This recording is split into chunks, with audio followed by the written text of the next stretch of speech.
Hello everyone, welcome to my YouTube channel Studious Aura. आज हम बात करने वाले हैं बॉर्डरलाइन पर्सनालिटी डिसऑर्डर की, जिसे हम लोग शॉर्ट में बीपीडी भी बोलते हैं। बीपीडी का नाम आप लोगों ने बहुत बार सुना होगा। ये एक साइकोलॉजिकल डिसऑर्डर है जो कि बहुत ही इंटरेस्टिंग डिसऑर्डर है। अगर आप इसके बारे में पढ़ना चाहेंगे तो आपको बहुत ज़्यादा इंटरेस्ट आएगा। तो आज की इस वीडियो में हम डिटेल में स्टडी करेंगे अबाउट बॉर्डरलाइन पर्सनालिटी डिसऑर्डर। तो स्टार्ट करते हैं इसके इंट्रोडक्शन से। इंट्रोडक्शन पे जाने से पहले हम इसके नाम से स्टार्ट करते हैं, बॉर्डर लाइन पर्सनैलिटी डिसऑर्डर। तो इसके नाम से आपको ये तो पता चल ही गया है कि ये एक पर्सनैलिटी डिसऑर्डर है first of all. Then borderline का मतलब है ये पूरी तरह से एक डिसऑर्डर में कन्वर्ट नहीं हुआ है, मतलब पूरी तरह से जो इंटेंस सिम्टम्स हैं वो इसमें नहीं आए हैं पर्सनैलिटी डिसऑर्डर्स के। But there are some symptoms जो कि नॉर्मल को अब से अलग करते हैं। तो नॉर्मल पर्सन जो होता है, यहाँ एक नॉर्मल पर्सन है, उससे थोड़ा सा डिफरेंट बना देते हैं एक पर्सन को, अब नॉर्मलिटी की तरफ लेके जाते हैं इस साइड। तो ये बॉर्डर लाइन पर्सनैलिटी डिसऑर्डर है। So let's start with the introduction first.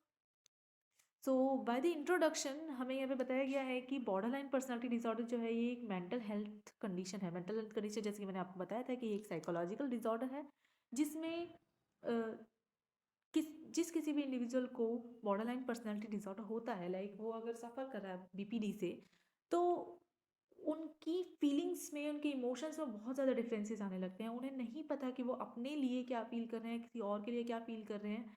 ये चीज़ें, उनकी फीलिंग्स अफेक्ट होती है यहाँ पर। देन जब फीलिंग्स फीलिंग्स क्या है, हमारे डेली लाइफ एक्टिविटीज़ के लिए फीलिंग्स बहुत इंपॉर्टेंट रोल प्ले करती है कि हम अपने बारे में कैसा फील करते हैं, दूसरे के लिए कैसा फील करते हैं। ये चीज़ें बहुत ज़्यादा इंपॉर्टेंट रोल प्ले करती है। जब फीलिंग्स ही अफेक्ट होंगी देन जो पर्सन है उसकी एवरीडे लाइफ भी अफेक्ट होगी। It's obvious.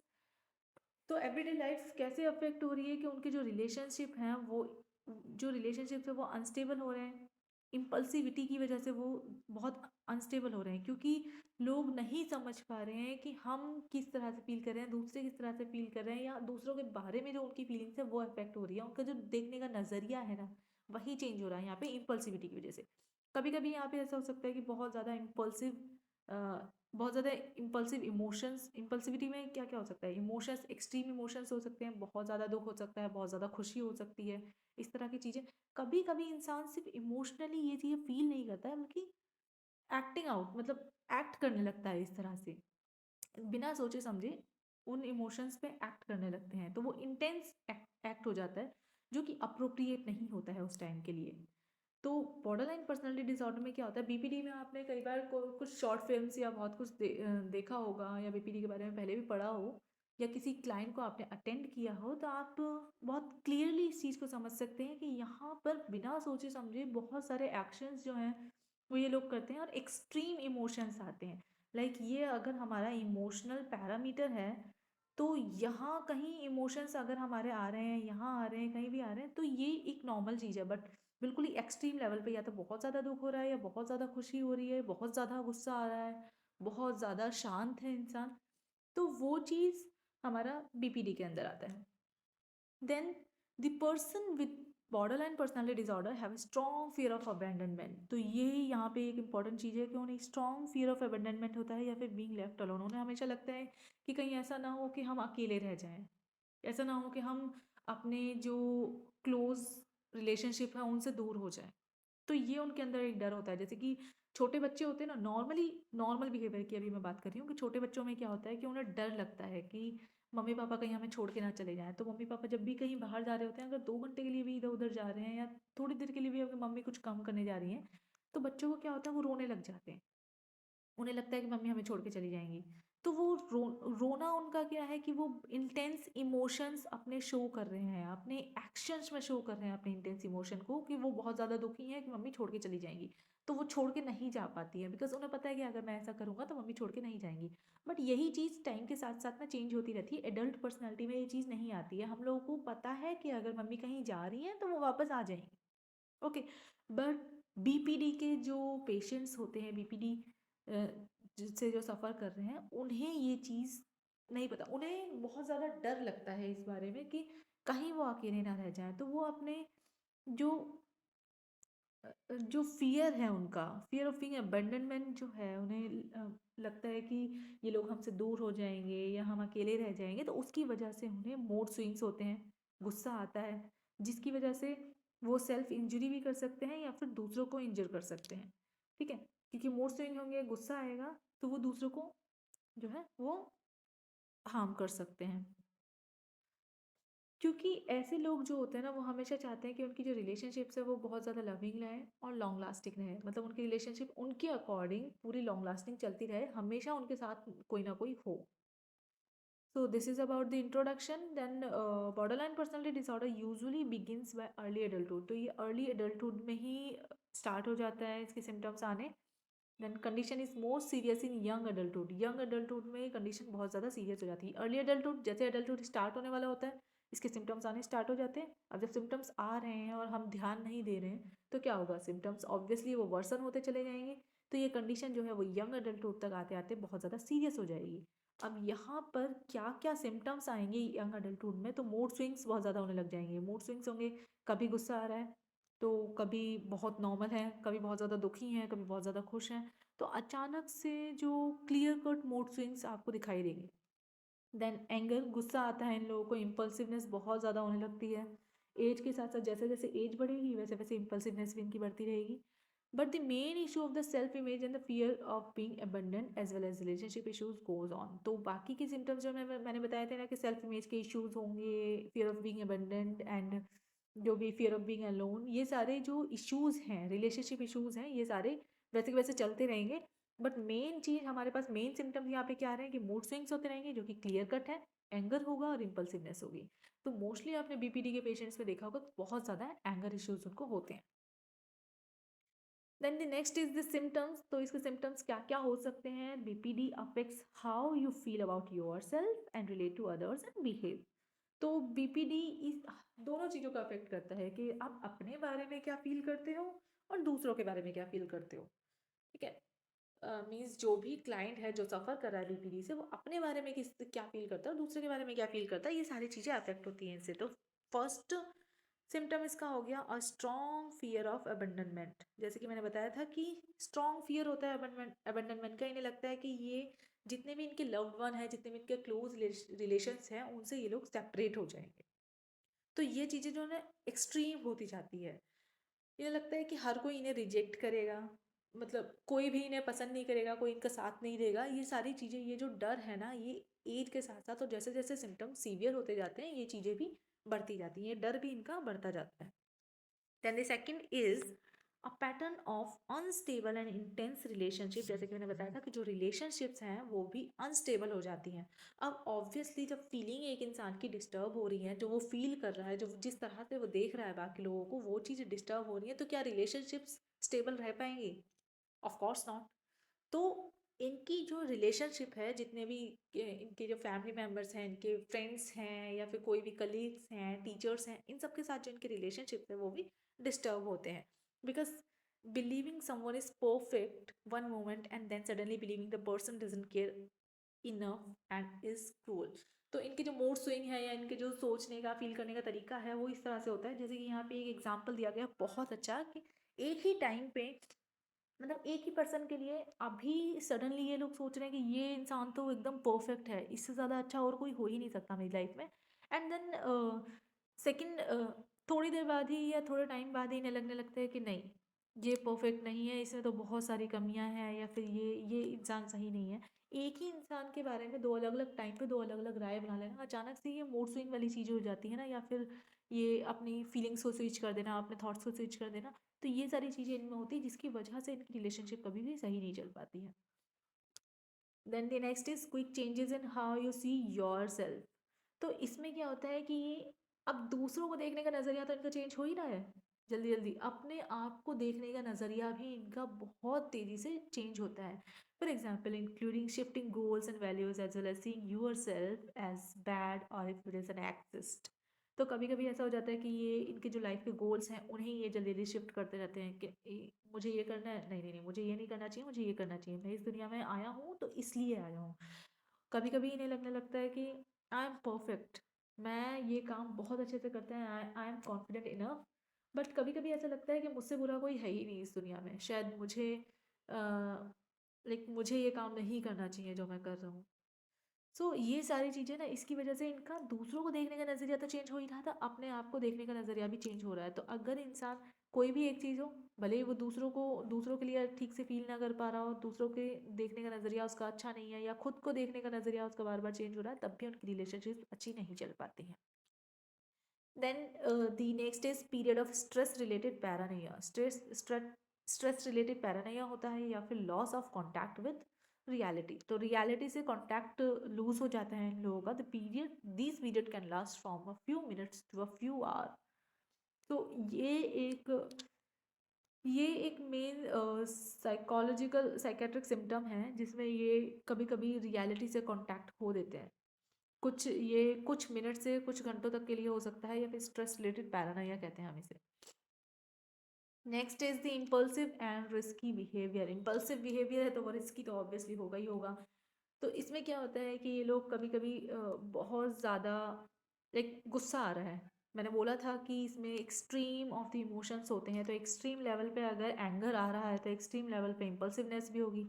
अब जब गुस्सा आ रहा है तो कहीं ना कहीं तो इन्हें निकालना ही है, तो ये लोग क्या करने लगते हैं? फॉर एग्जाम्पल, गैम्बलिंग कर सकते हैं, dangerous driving, unsafe sex, spending sprees, binge eating, drug misuse, बहुत सारी चीज़ें होती हैं। तो इन ये सारे रिस्की बिहेवियर्स की वजह से भी इन्हें प्रॉब्लम हो सकती है। तो ये भी एक सिम्टम है इसका, क्योंकि नॉर्मली कोई भी इंसान हो, अगर बहुत ज़्यादा गुस्सा भी आ रहा है तो कंट्रोल करने की कोशिश करेगा ये।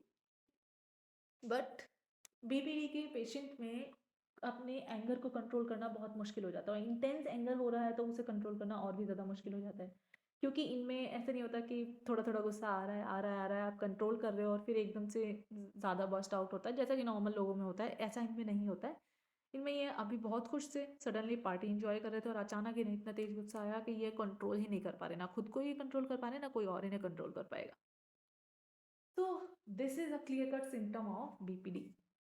Then threats of suicide and self injury. तो सुसाइड और सेल्फ इंजरी की धमकियां भी देते हैं, क्योंकि जैसे कि मैंने बताया था कि इन्हें फियर होता है to being alone, to being abandoned. तो उसमें क्या होता है, ऑब्वियसली ये लोग चाहेंगे कि इन्हें एक अटेंशन मिले, जिसकी वजह से जो इनके रिलेशनशिप्स है वो बने रहे। जैसे कि छोटे बच्चे होते हैं, वो अटेंशन के लिए ही रोते हैं ना, जब उनके मम्मी पापा उन्हें छोड़ के जा रहे होते हैं, तो वो अटेंशन के लिए ही रोते हैं, ताकि वो रोएंगे, उन्हें अटेंशन मिलेगी, और मम्मी पापा शायद उन्हें छोड़ के नहीं जाएंगे, या जहाँ जा रहे हैं तो उन्हें लेकर जाएंगे साथ में। तो इसी तरह से इनके इनके अंदर भी होता है। अब ये रो नहीं सकते, क्योंकि ये लोग बड़े हो चुके हैं, इतनी तो समझ है। तो ये लोग क्या करेंगे, threats of suicide, self injury, self harm के धमकियाँ देंगे, जिसकी वजह से इन्हें लगता है कि इनके जो रिलेशनशिप्स है वो बने रहेंगे। सो दी ओके, वाइड मूड स्विंग्स, बहुत ज़्यादा मूड स्विंग्स होते हैं जो कि क्लियर कट होते हैं, जैसे कि मैंने आपको बताया था कि ये कुछ घंटों से कुछ दिन के लिए भी चल सकते हैं मूड स्विंग्स। इसमें period of being very happy, बहुत ज़्यादा हैप्पी हो सकते हैं, बहुत ज़्यादा इरिटेबल हो सकते हैं, एंजियस हो सकते हैं, फीलिंग शेम, बहुत सारी इसमें जो है वो अलग अलग टाइप की फीलिंग्स आ सकती हैं। एंगर हो सकता है, हैप्पी, सैड, शेम, एंजियस, बहुत तरह की चीज़ें हो सकती हैं। Then ongoing feeling of emptiness. Most of the time इन लोगों को ये लगता है कि हम बिल्कुल लाइक खालीपन फील होता है इन्हें, like it's a type of a sadness. Okay, then inappropriate strong anger, बहुत ज़्यादा गुस्सा आता है। गुस्सा आना is not a bad thing, but एक बहुत ज़्यादा गुस्सा आना, गुस्से में एक्ट कर देना, it's sometime a bad thing. And inappropriate strong anger जो होता है ना, वो बहुत ज़्यादा बुरा है, क्योंकि ये किसी भी चीज़ पे गुस्सा हो जाते हैं। इन्हें सही चीज़ों पे भी गुस्सा आ सकता है, गलत चीज़ों पे भी गुस्सा आ सकता है, और बहुत ज़्यादा इंटेंस होता है, जिसमें ये अपने बिल्कुल होश खो देते हैं एंड एक्ट करने लगते हैं, such as losing your temper, often being sarcastic और बिटर फिजिकली फाइटिंग। तो ये कभी कभी ऐसा हो जाता है कि एक गुस्से में फिजिकली फाइट भी करने लग जाते हैं लोगों से, किसी पर भी गुस्सा कर देते हैं। अगर ये किसी को जानते हैं तब भी गुस्सा कर सकते हैं, नहीं जानते हैं तब भी कर सकते हैं, किसी भी सिचुएशन में। बस ये है कि मूड जो है वो मूड स्विंग हो रहा है, अब इन्हें बस एक रीजन ढूंढना है उस गुस्से को शो करने के लिए, nothing else. So these are all about the symptoms of BPD. Now what are the causes of BPD? तो कॉजेज क्या हो सकते हैं इसके? जैसे कि बाकी सारी मेंटल हेल्थ कंडीशंस के होते हैं, बहुत सारी साइकोलॉजिकल डिसऑर्डर्स ऐसे होते हैं जिसके कुछ कॉजेज़ हमें नहीं पता होते, जो अननोन होते हैं। तो इसके भी जो कॉजेज़ हैं वो पूरी तरह से हमें नहीं पता है, पूरी तरह से फाइंड आउट नहीं कर पाए हैं। बट कुछ चीज़ें ऐसी हो सकती हैं जो यहाँ पे एक रिस्क फैक्टर की तरह काम करती हैं, वो बीपीडी। तो जैसे कि एनवायरमेंटल फैक्टर्स हो सकते हैं, कुछ चाइल्ड अब्यूज़ या नेगलेक्ट हो सकता है। बचपन में कोई चाइल्ड अब्यूज़ या नेगलेक्ट हुआ था जिसकी वजह से ये रिस्क बढ़ जाता है कि उस इंसान को आगे जाके बीपीडी हो सकता है। तो ये कुछ चीज़ें हो सकती हैं, फॉर एग्जांपल जेनेटिक्स। तो जेनेटिक्स में क्या होता है कि ये देखा गया है कि फैमिलीज़ में जो ट्विन्स होते हैं उनके अंदर कोई भी, सिर्फ बीपीडी की बात नहीं कर रही हूँ, कोई भी मेंटल डिसऑर्डर हो वो ट्विन्स में ज़्यादातर पाया गया है कि दोनों में होता है। ओके, तो ये जेनेटिक्स यहाँ पे एक मेजर रोल प्ले करता है। Then changes in the brain, obviously जो साइकोलॉजिकल डिसऑर्डर्स होते हैं, साइकोलॉजी एंड न्यूरोलॉजी एक दूसरे से सम सॉर्ट ऑफ कनेक्टेड होते हैं। तो कोई भी अगर चेंजेस आते हैं ब्रेन में तो उसकी वजह से, जैसे कि ब्रेन के कुछ एरियाज होते हैं जो कि हमारे मूड के लिए रिस्पॉन्सिबल होते हैं, तो इमोशंस के लिए रिस्पॉन्सिबल होते हैं, तो वहाँ पर अगर कोई प्रॉब्लम हुई तो इमोशन, इम्पल्सिवनेस, एग्रेशन, ये सारी चीज़ें हो सकती हैं, जिस जो कि नॉर्मल है। बट अगर एक एक्सटेंट से ज़्यादा होते हैं, एक लिमिट से ज़्यादा होते हैं, तो ये चीज़ें नॉर्मल नहीं होती। तो यहाँ पे ये बीपीडी के सिम्टम्स में काउंट हो सकते हैं। सिर्फ ज़रूरी नहीं है कि अगर ये चीज़ें आ रही हैं तो सिर्फ पेशेंट को बीपीडी ही होगा, कुछ और भी हो सकता है, बट यहाँ हम बीपीडी की बात कर रहे हैं तो हम बीपीडी पे स्टक रहेंगे। Next, the risk factors, hereditary predispositions हो सकते हैं। फॉर एग्जांपल अगर कोई भी ब्लड रिलेटिव है, कोई भी मम्मी पापा भाई बहन, अगर किसी को भी सेम कंडीशन है तो ये बहुत ज़्यादा चांसेस जो हैं वो इंक्रीज हो जाते हैं कि उस इंडिविजुअल को भी बीपीडी हो सकता है या कोई भी मेंटल हेल्थ डिसऑर्डर हो सकता है। ओके, देन स्ट्रेसफुल चाइल्डहुड, अगर बचपन ही बहुत ज़्यादा स्ट्रेसफुल रहा है किसी पेशेंट का, लाइक बहुत सारी कंडीशंस होती हैं, लाइक सेक्सुअली या फिजिकली अब्यूज़ होते हैं, या फिर चाइल्डहुड नेग्लेक्ट होता है, मम्मी पापा ध्यान नहीं दे रहे हैं, या फिर स्कूल में भी बहुत ज़्यादा नेग्लेक्ट्स होते हैं, टीचर्स ध्यान नहीं देते हैं, फ्रेंड्स नहीं बन पाते हैं, और भी चीज़ें होती हैं। तो ये सारी चीज़ें हैं। सम पीपल हैव लॉस्ट और वर सेपरेटेड फ्रॉम ए पेरेंट्स, कभी कभी ऐसा होता है कि पेरेंट्स से सेपरेट हो जाते हैं बच्चे, या तो पेरेंटल डेथ हो गई है बचपन में ही, उसकी वजह से सेपरेट हो सकते हैं, या फिर कभी कभी डिवोर्स केसेस होते हैं जिसकी वजह से बच्चे सेपरेट हो जाते हैं। तो इन चीज़ों का ना बच्चों के माइंड पे बहुत ज़्यादा असर पड़ता है, तो उनकी जो मेंटल हेल्थ है उस पर बहुत ज़्यादा असर पड़ता है, या फिर कभी कभी सब्सटेंस मिसयूज़ हो सकता है। तो इन सब चीज़ों की वजह से ये सारी चीज़ें रिस्क को इंक्रीज कर देती हैं for the risk of BPD या फिर for the risk of any psychological disorder. Then diagnosis, how will be diagnose BPD. तो इसको डायग्नोस करने के लिए हमारे पास तो कुछ हमें लाइसेंस्ड मेंटल हेल्थ प्रोफेशनल्स चाहिए, जैसे कि एक साइकेट्रिस्ट हो सकता है, साइकोलॉजिस्ट और क्लिनिकल सोशल वर्कर, ये लोग डायग्नोस करेंगे बीपीडी को। तो साइकेट्रिस्ट तो हमें पता है कि ये एक मेडिकल फील्ड है जहाँ पे ट्रीटमेंट और मेडिकेशंस यूज़ होते हैं। तो ये हमारा लास्ट ऑप्शन आता है जब किसी भी चीज़ से कोई भी लाइक कग्निटिव बिहेवियर थेरेपी या किसी भी थेरेपी से अगर कोई पेशेंट ट्रीट नहीं हो पा रहा, देन हमारे पास एक ऑप्शन आता है साइकेट्रिस्ट का, जो कि मेडिकेशंस, थेरेपीज के साथ साथ मेडिकेशंस से पेशेंट को ट्रीट करते हैं। साइकोलॉजिस्ट, सबसे पहले साइकोलॉजिस्ट डायग्नोस कर सकते हैं बीपीडी को, और ये किसी भी ये थेरेपी से इसे ट्रीट भी कर सकते हैं, मतलब प्रिवेंट कर सकते हैं। देन क्लिनिकल सोशल वर्कर्स, इनका भी बहुत बड़ा रोल होता है डायग्नोस करने में। तो बीपीडी को डायग्नोस करने के लिए हमारे पास डायग्नोस्टिक क्राइटेरिया है जो कि अमेरिकन साइकेट्रिक एसोसिएशन एपीए ने दिया है। तो एपीए के अकॉर्डिंग हमारे पास डीएसएम 5 के अकॉर्डिंग हम लोग डायग्नोस करते हैं बीपीडी को। So let's see how will be diagnose.